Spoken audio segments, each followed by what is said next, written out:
Hi everyone, welcome to our March Chicagoan focus on the Electoral College.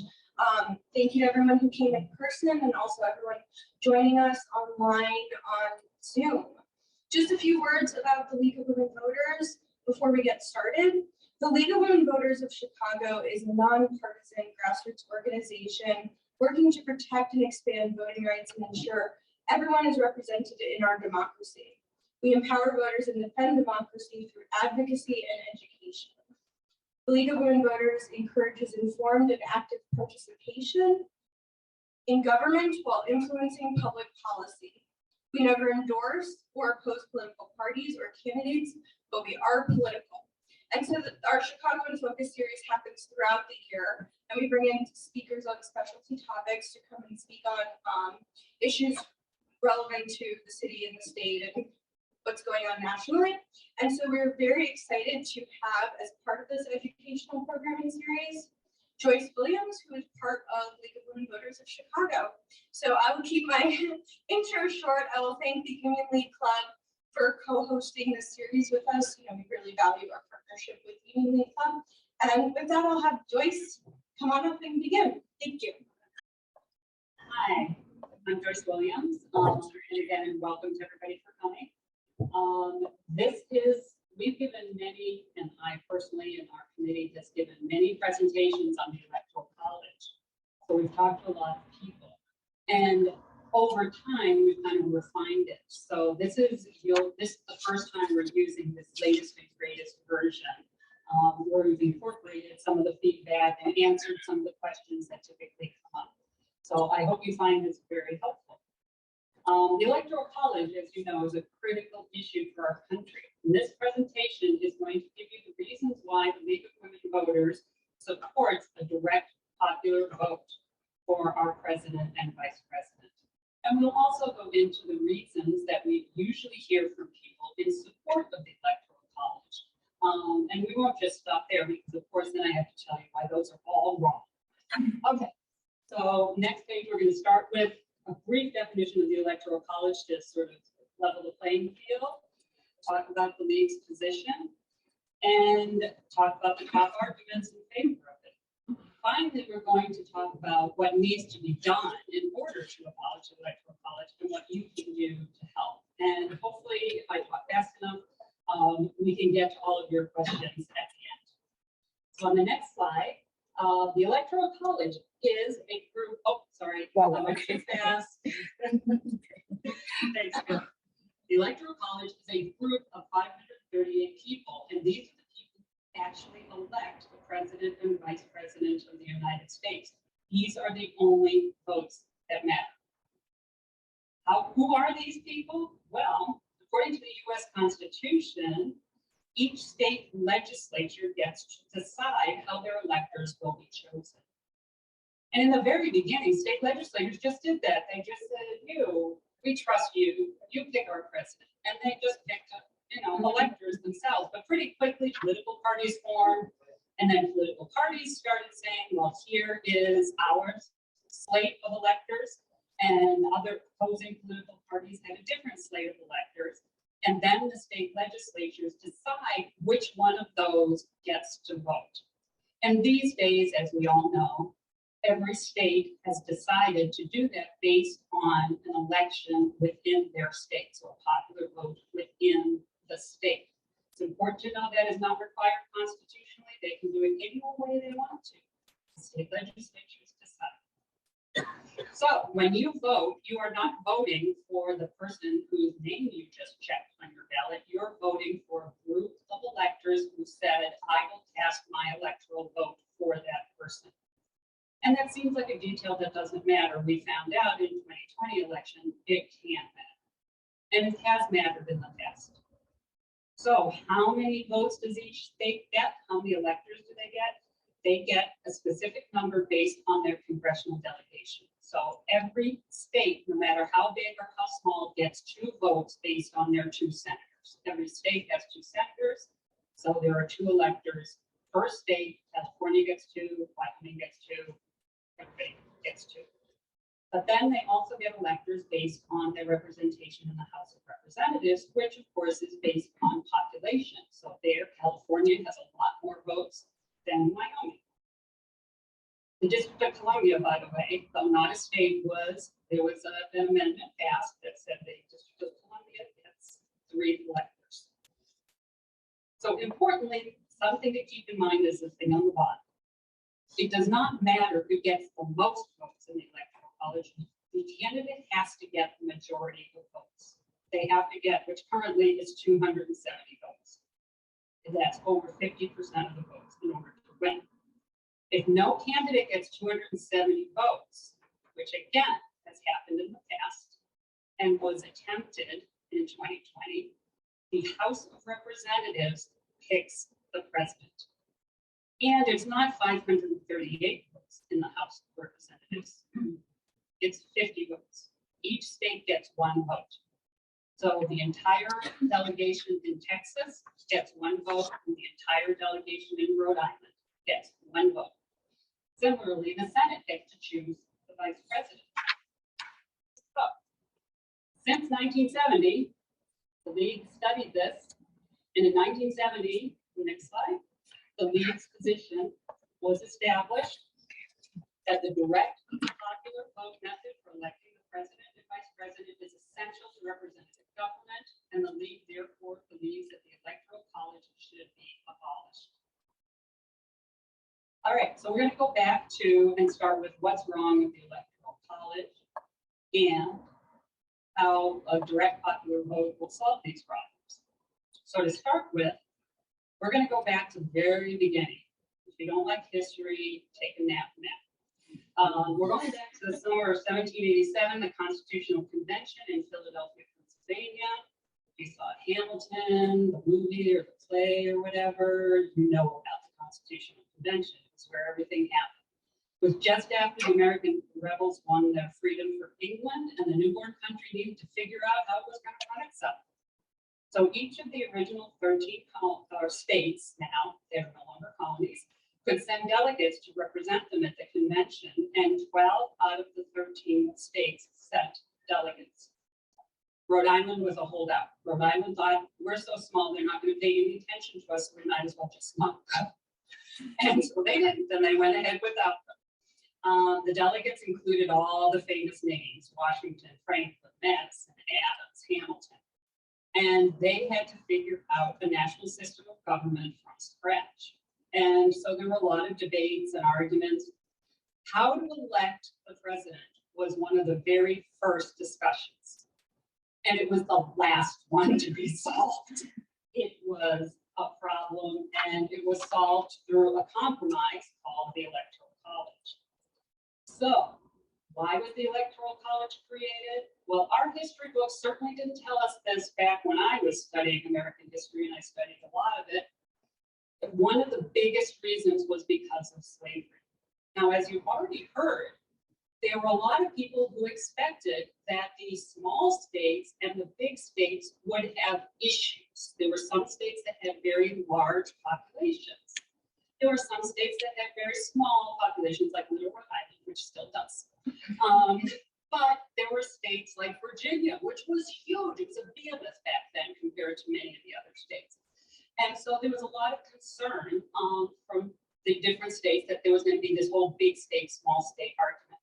And these days, up until recently, the history books pretended that was the core argument, when in fact, the core argument was about slavery, and the states were a substitute for that. The core argument came between northern and southern states. And it wasn't because they had different amounts of population. You can see on the chart here that if you look at the bar at the left, there were about 1.8 million people living in southern states, and there were about 1.8 million people living in northern states. They actually had in total about the same population. The big difference was the voting population. Of course, women couldn't vote anywhere. You don't even talk about that. In this presentation, it was just a given.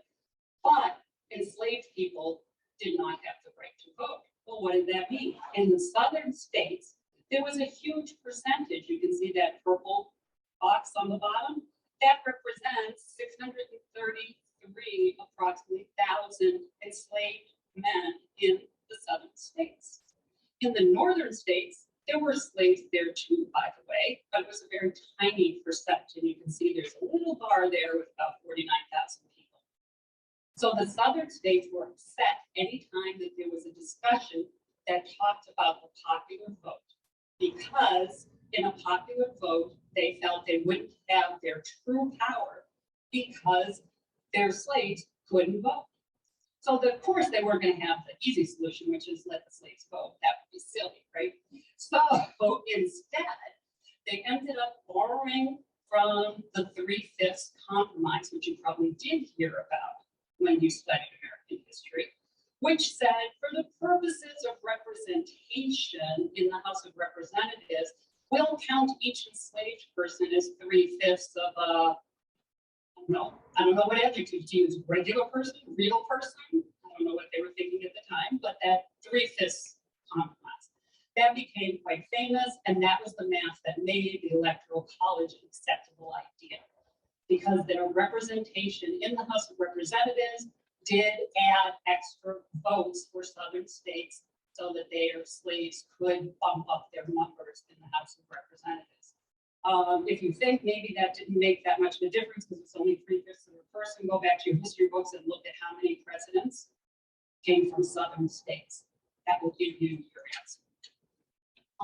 So it started based on slavery, and then when slavery went away, it could have all been solved, right? Well, what happened? On the next slide, you'll see that there was a brief period after the Civil War called Reconstruction. It went from 1865 to 1877. And you can see on the left here that some of the distinguished members in Congress were now Black men, several former enslaved Black men. Black men could vote and were voting in the South and the southern states because there were federal troops there ensuring that they could go in and exercise their right to vote. So that all seemed right. Well, what happened? Well, an electoral college failure happened. In the election of 1876, there were two candidates, Rutherford B. Hayes and Samuel J. Tilden. It becomes, the records are kind of murky. It all sounds very familiar. There were 3 states, Florida, North Carolina, or 4, Florida, North Carolina, Louisiana, and Oregon, who all had disagreements about who actually won the election within their state. The records got murky. There was a lot of shenanigans going on behind the scenes.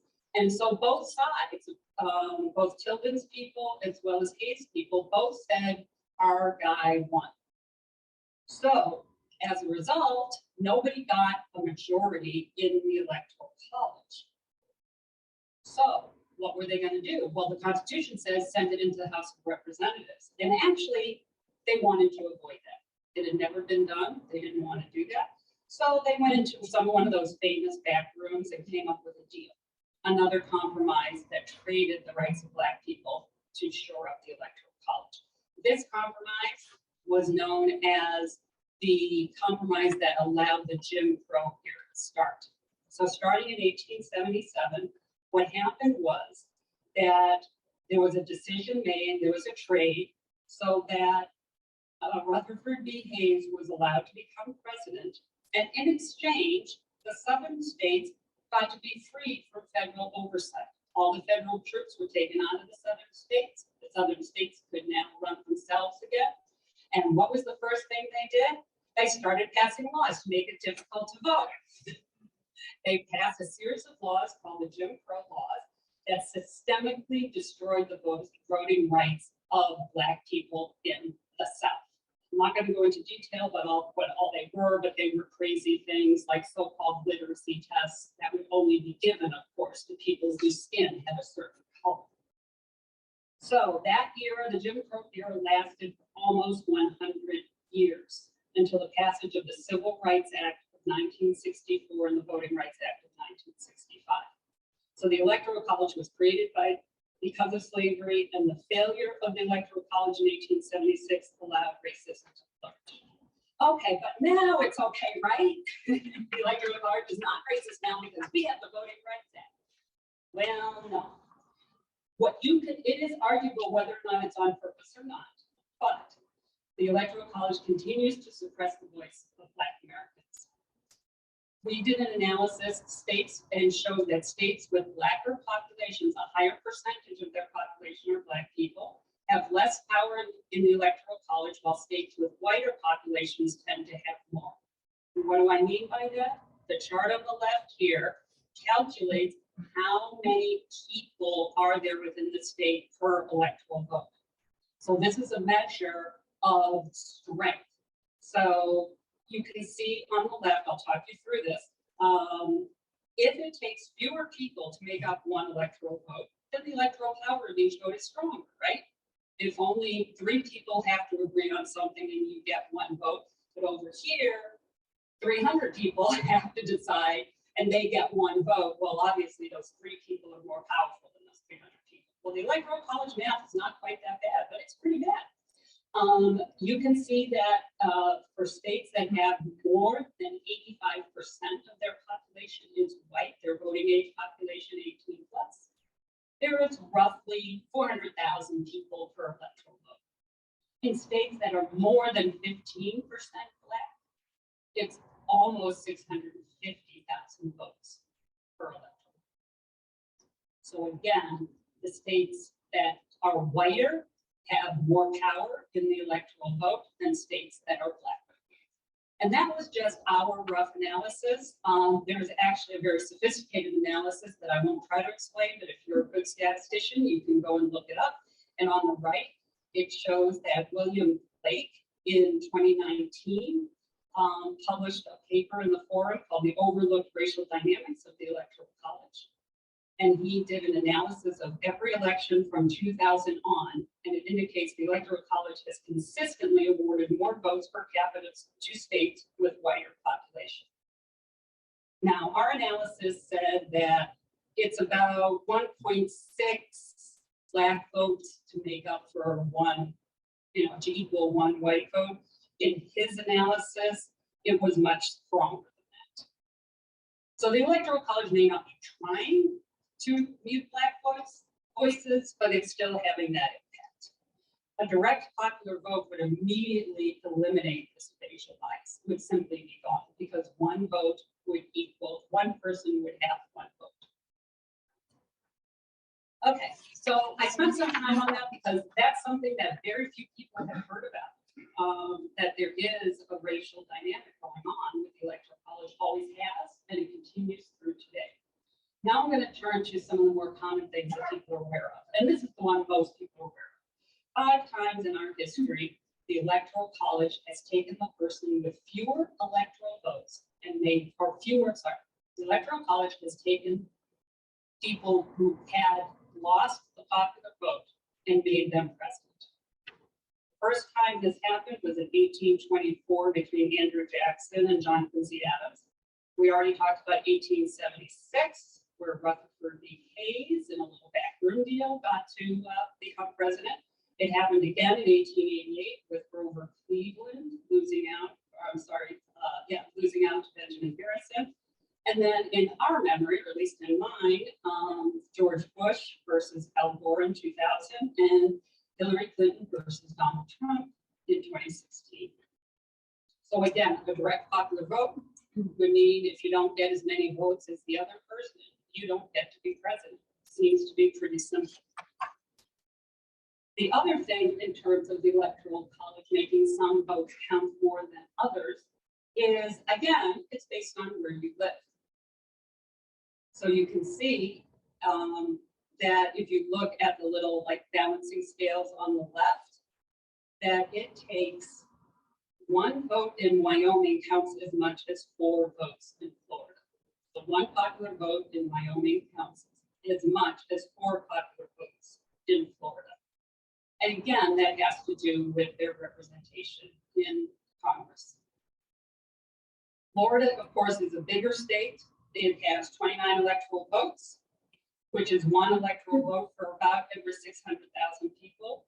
Wyoming has 3, which is 1 vote for about 148,000 So again, that's a 4-to-1 difference. In the chart on the right, you can see how this plays out for many states. So big states like California, Florida, and Texas typically have 3 to 4 times less power than votes in smaller states like Wyoming, Vermont, and Alaska. So what other problems do we see? Well, this is another one people should be familiar with, which, boy, in an election year, does it make a difference if you live in a swing state versus a non-swing state or a safe state? Oh, boy, it does. You visited relatives. Illinois is usually a safe state. You visit relatives in other states that are swing states. The amount of advertising that you see is through the roof. The swing states, where it's considered that the vote is still up for grabs, in the 2020 election, you can see that the top 6 swing states are in the dark purple. They were Arizona, Wisconsin, Michigan, Pennsylvania, North Carolina, Florida. Another swing state, another 7 sort of in the lighter purple. If you look at the advertising spending on television during the election, in that year, there were 100% of the TV ads and 98% of campaign events were in these shaded states. And everybody else got bucks, nothing.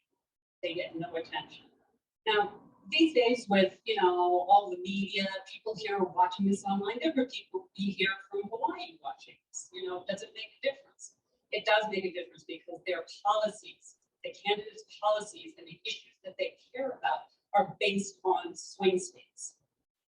And issues that may be important to safe states, they feel safe to ignore those because it's not going to get them in more votes.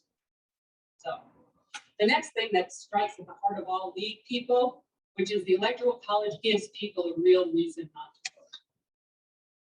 If you look at voter turnout in swing states versus safe states again, and you can see it here in 2016 and in 2020.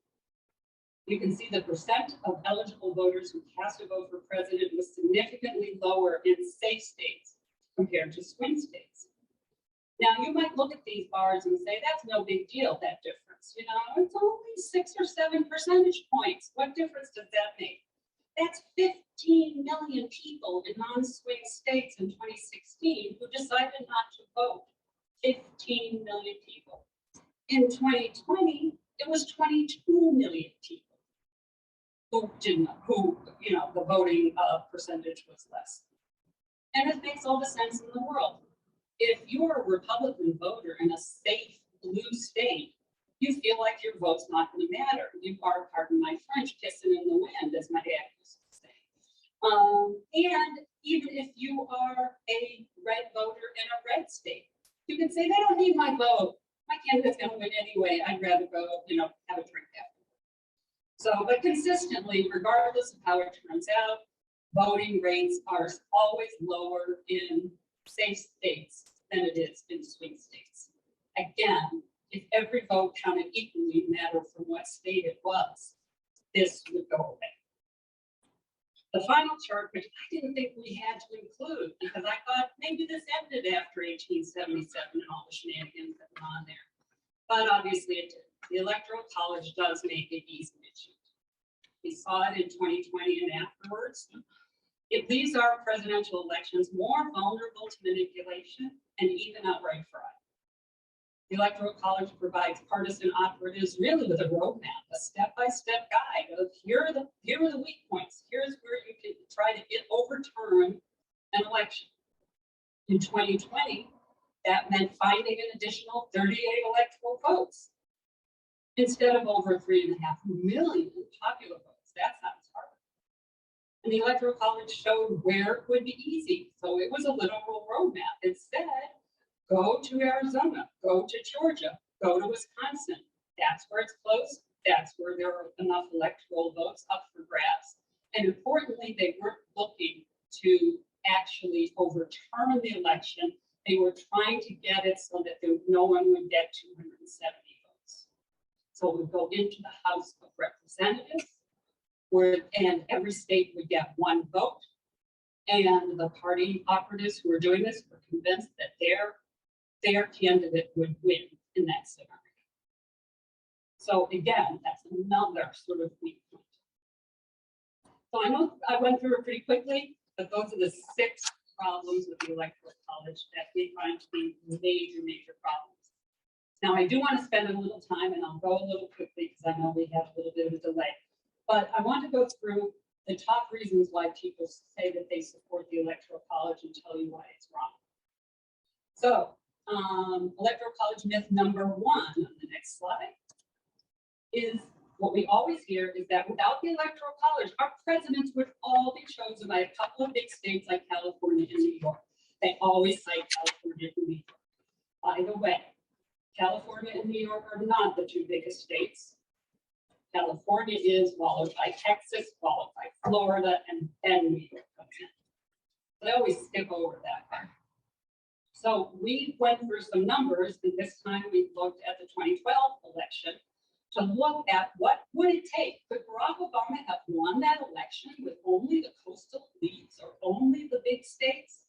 Actually, no. If you go through this math, and it might be a little hard to see, these are the actual popular vote counts for Barack Obama, state by state. So it does start with California. That's that little tiny bar over on the far left. Doesn't look dominant, does it? And then we add on here in New York, then we add on Florida. These are votes for Barack Obama from Florida. He did not win that state, but there were a lot of people who voted for him. Same in Texas, Illinois, and it goes on. What you can see is that it would have taken votes from 39 states to elect Barack Obama, right? So it's simply mathematically impossible for an election by popular vote to be determined by just the largest states. And the other thing in the same breath, well, it'll just be the big cities. All those people who live in big cities, they're not like the rest of us, and they're the ones that are going to pick our president. And so they cite New York City and Los Angeles and that terrible place, Chicago. And they say that without the Electoral College, just a handful of big cities will decide. All you have to do is look at statistics. In these pie charts, you can see the one on the left. These are the top 3 states or cities that are cited: New York, Los Angeles, and Chicago. They make up 5% of the population. That's not enough to choose our president on their own. That's assuming that everybody in those states votes for the same person, which never, or everybody in those cities votes for the same person, which never happens. So the next bar chart, we said, okay, let's expand to the 10 biggest cities. That only gets us to 8%. And so then we just kept going. We went to the 50 biggest cities in the United States, only make up 15% of the population. That's roughly equal to the 14% of the population that lives in rural areas. Guess where most people live? They live in smaller towns and they live in suburbs. Not necessarily in big cities, not necessarily in the rural areas. So again, there just aren't enough people living in big cities to decide our president on their own. Myth number 3 is this is just a plot by the Democrats, because the Democrats are always going to win the popular vote. Well, first of all, I find that terribly defeatist, but to bust this myth, all we have to do is look at the 2004 presidential election. This was the Bush-Kerry election. On the left, you can see red states and blue states, with John Kerry in the blue and George Bush in the red. And you can see that George Bush won the Electoral College with 286 versus Kerry's 251. Okay, fine. If you look at the right, we only changed one state. You'll probably have a hard time finding it, but if you've got an eagle eye, you can see the only state we flipped here was Ohio. What we did is we added, about 119,000 more votes. 119,000, that's a tiny number compared to the hundreds of millions of people who live in this country. Only 119,000 votes had gone to Kerry in Ohio in 2004. John Kerry would have won the Electoral College and won the election. And in that instance, George W. Bush would have had 3 million more popular votes. So he came 119,000 votes in one state short of winning the popular vote and losing the Electoral College. So this can happen to Republicans or to Democrats. The final myth I'm going to go through just quickly is that it just ain't never going to happen. You can never amend the Constitution. It's never going to happen. We put together a little timeline here. And this timeline shows all of the amendments to the U.S. Constitution with the first 10, the Bill of Rights listed as the first one. And so each time there's a bar. What you can see in this is a couple of things. First of all, amendments to the Constitution comes in periods of time. They clump together. And they tend to be periods of great national political activity where citizens feel like democracy is in crisis, where the demand for change of all types was persistent and loud across society. Sound familiar? There was a period after the Civil War. There was the progressive era at the turn of the last century and the civil rights era of the 50s and 60s. That's when most of our constitutional amendments happened. I would propose that we are in a period like that right now. So it seems like this is a great time. The other thing that you can see on here, which we didn't indicate here, which I need to make note of so that we do, is that there are some that are in blue and there are some that are in, depending on your monitor, an orange or a yellowish color. The ones in the yellowish color show constitutional amendments that change how we elect the president. It has been changed many, many times. The very first one, originally the Constitution said the person who gets the most votes is president, the person who gets second most votes is vice president. That didn't work out too well. So they quickly, that's the one there right in the early 1800s, changed that so that the president and the vice president ran as a ticket. All right. So what needs to be done? Let's go on to the next page, which is a constitutional amendment. If you remember your civics class, to propose an amendment takes a 2/3 vote in the U.S. Senate and a 2/3 vote in the U.S. House. The president does not get a say. And then it goes to the states for ratification by state legislatures. And it needs to be ratified by 3/4 of the state legislators, which currently means 38 states. Now, I want to note that it does not take a constitutional convention to change the Constitution. We've done it 27 times through the amendment process. So if somebody tells you we need a constitutional convention to change how we elect the president, that is absolutely wrong. And the League doesn't support a constitutional convention to do this. We think we should do it the same old way we've done it 27 times, which is with an amendment to the Constitution. So what's been happening? Well, I'm going to do this really briefly. It almost happened in 1970. It almost happened in 1970. And at that time, 81% of Americans supported abolishing the Electoral College.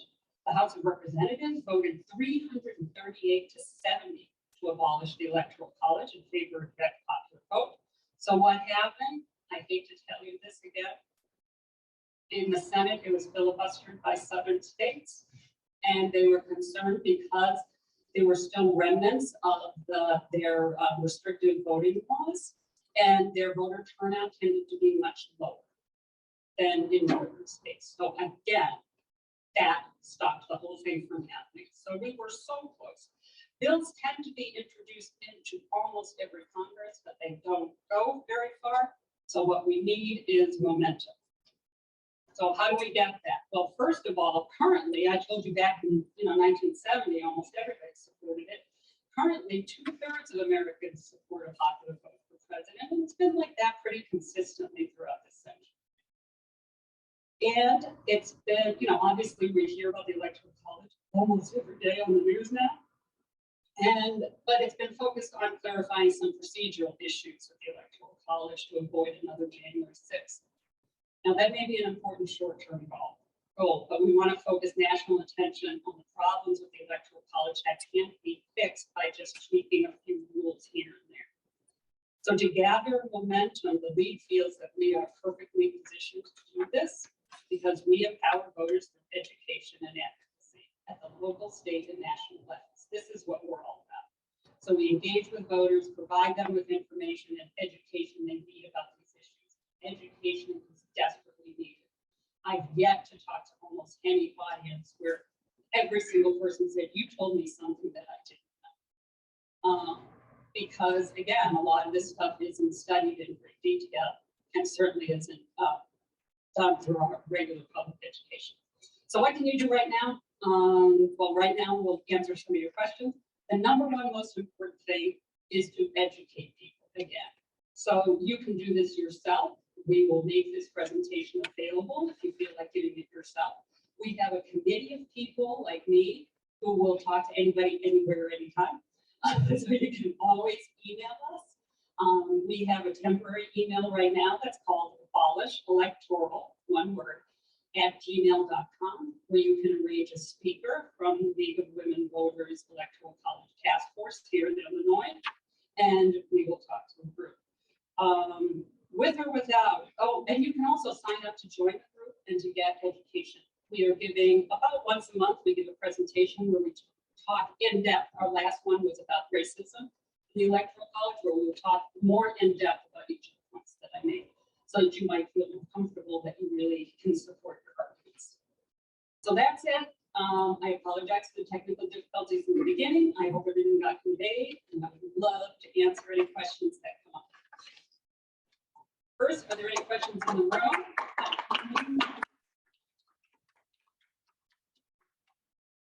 Any questions in the room, or we can go to the chat and see who submitted questions. Bet you most of their live familiar faces here. These people see this presentation before. Yes.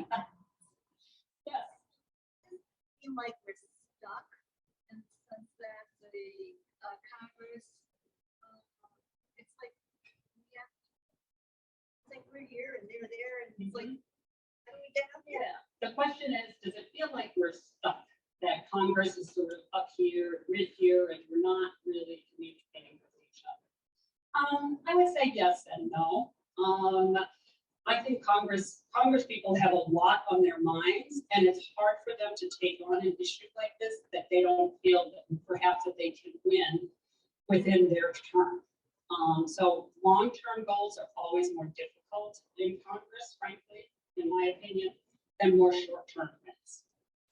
What will ultimately get them over the hump is when they start seeing numbers like we saw in the 70s that said, you know, pretty much regardless of party, everybody wants the Electoral College gone. That's when Congress people will sit up and take notice. There are people in Congress who fight for Steve Cohen, bless his heart. He puts in, you know, amendment language and submits it all the time, and it doesn't go anywhere. So there are a few who are already there, but the rest need to like get knocked off their complacency, I think, and show that this is what people want from their representatives. Question from the chat? Did anything come in the chat? Oh.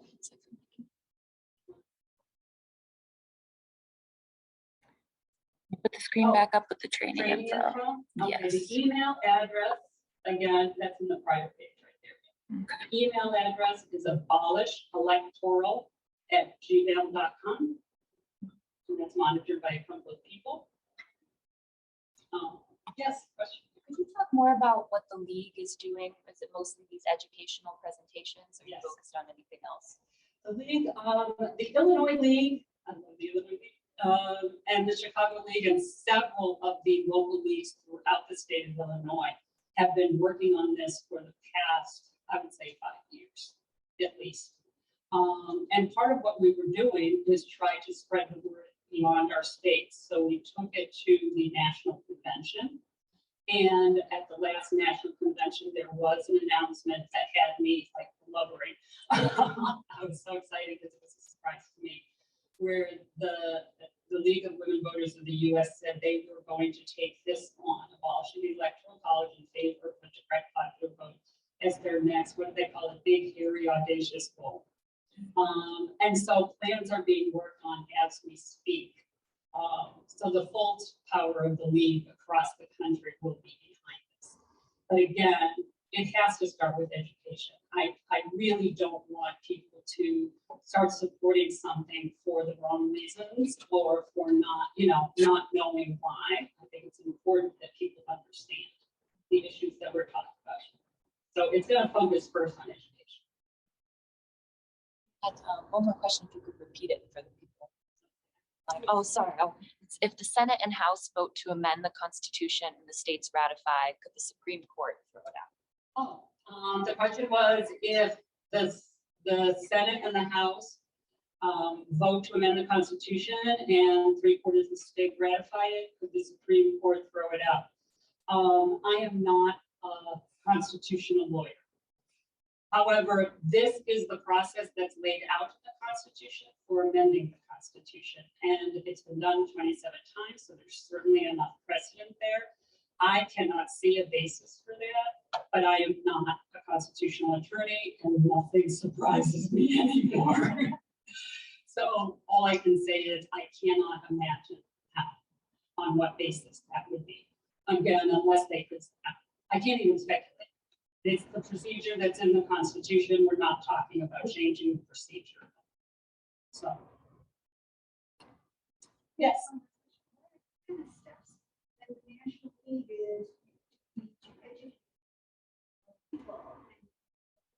Oh, the question was, what are the steps the National League is doing to educate people in the whole country? Plans are being made now. So I can't give you that answer because the plans are literally being written as we speak.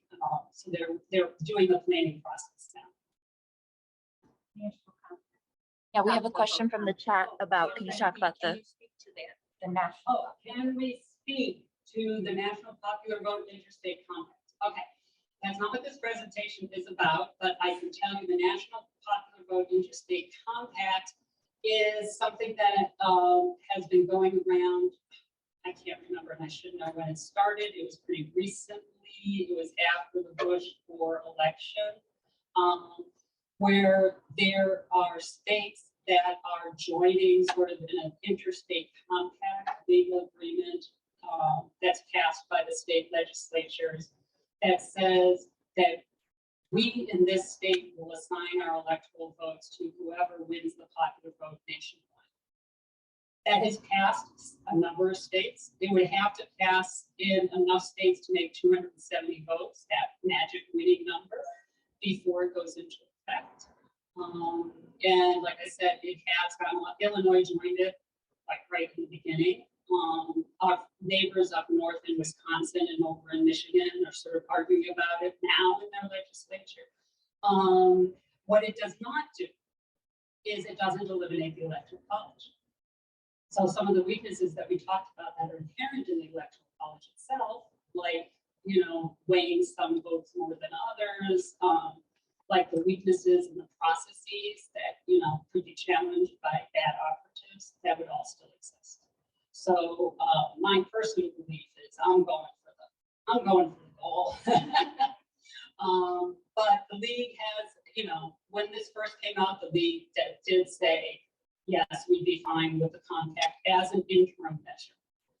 So the league views it as something that we could do, but that the ultimate goal is to abolish the electoral.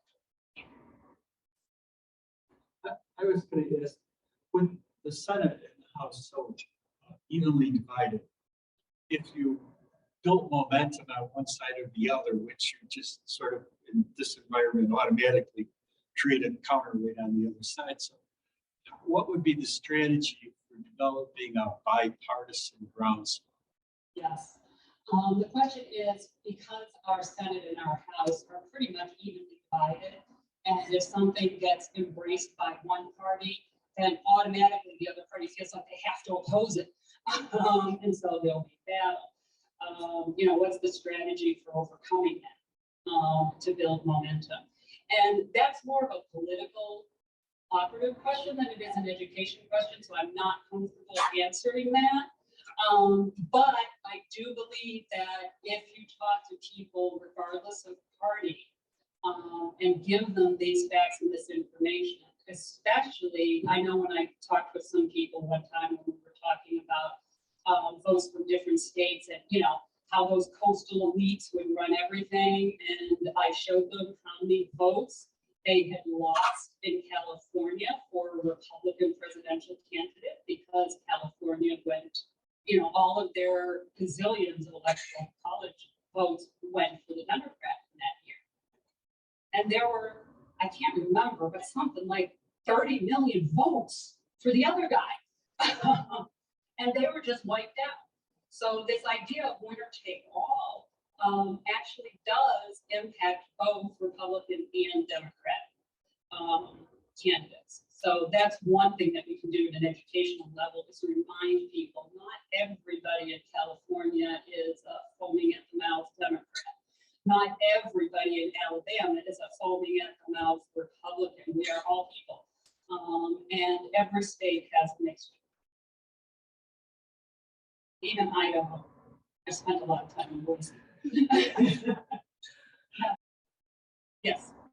What is covered in your Electoral College 101 training you have discussed here, and how do you enroll? Right. The Electoral College 101, what I call Electoral College 101 training, are these monthly meetings that the Illinois Committee, Electoral College Committee, has just started doing. And so what we do is we take different topics from this deck and blow them out into more detail. So instead of getting all of this dumped on you with someone like me talking real fast and you only get a few minutes on the slide, we'll spend a half an hour, 45 minutes just talking about racism, or a half hour, 45 minutes just talking about the vulnerable points of the Electoral College. We can take little individual things. So is that on which If you go to- website is it on, and how far along is it? We've only done one presentation so far. They have been recorded, so you can go back and look at them. If you want information again, abolishing@gmail.com. The committee, myself, and a couple of other people monitor that email. And we can put you on a list so that the next time we're having one of these, it's usually the third Friday, Carol, third Friday of the month at 3 o'clock. At noon. At noon. So brown bag lunch situation. Bring your own lunch. or Third your own lunch. Friday of the month at noon. We try to keep it to about an hour, and then people can stay on and chat if they want. So we can send you and you'll automatically get an invitation if you're on that list. So if you want to get added to that list, and then you can decide, like we were talking about before the thing started, if you want to watch it live or if you want to wait until the recording and then watch it in the recording. If you're not available at Friday at noon, you can do that too. And the committee is starting to have people across the country. Oh, So it's not just Illinois there now, it's really people from all over the country. And the speakers aren't always people like me. We have like actual like professors and stuff who will come in and talk about their particular area of expertise. So it's really good. I like to go to them too because even though I've been studying this, I always learn new things. And this way I don't have to sit down and read the whole book that the professor wrote. With all the footnotes and everything, I can listen to the talk and learn that. So everybody is invited online. You do not have to be a league member to participate in those meetings. So again, thank you so very much. I know I ran a little over 7. Really appreciate it. If you have a question that we didn't get to or that, occurs to you later, again, you can just reach out to that email address